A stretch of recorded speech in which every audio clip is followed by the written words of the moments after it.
things that I want to leave with you. Just these three. I could do 10. I could do a whole life class. But just these three things will carry you if you let them.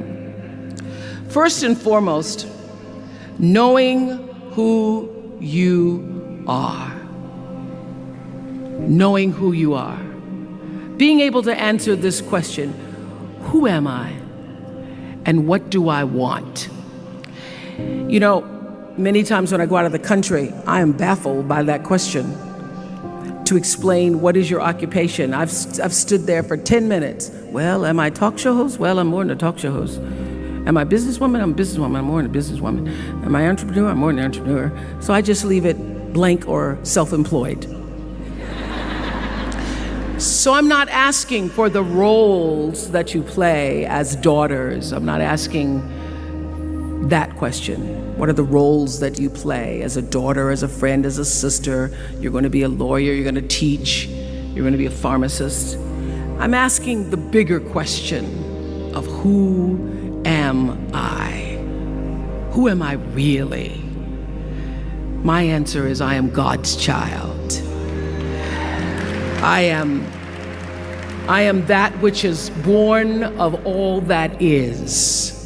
I am, as Pierre de Chardin said, a spiritual being having a human experience. Come trailing the breath of the ancestors yet, but trailing the breath of the angels. And understanding that because I am connected to the source of all that is possible for me. That's who I am. And what do I want? I don't want to just be successful in the world. I don't want to just make a mark or have a legacy.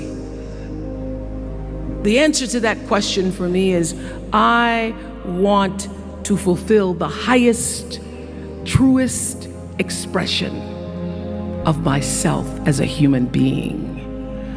I want to fulfill the promise that the Creator dreamed when He dreamed the cells that made up me. What do I want? You must have some kind of vision for your life. Even if you don't know the plan, you have to have a direction in which you choose to go. I never was the kind of woman who liked to get in a car and just go for a ride. I had a boyfriend who would say, let's just go for a ride. I want to know, where are we going? Do we have a destination? Is there a plan? Or are we just riding? What I've learned is that's a great metaphor for life. You want to be in the driver's seat of your own life, because if you're not, life will drive you. So, knowing who you really are in this space and time that we embody. That's number one. What do you want? Who are you? Number two, you must find a way to serve. Martin Luther King said that not everybody can be famous, but everybody can be great, because greatness is determined by service. Now, we live in a world where everybody wants to be famous and where we admire people for just being famous. We think being known brings us value. The truth is, all of that will fade in time. In 3 years, you won't be able to name the housewives of Atlanta. The real truth is that service and significance, service and the significance that you bring to your service is that which is lasting. So to be able to, whatever your occupation or job or talent or gift is, our honorees today getting doctorate degrees, to apparently opposite fields, HIV and AIDS and the spoken word. But what they have in common is service. Using the spoken word in service to community and the world.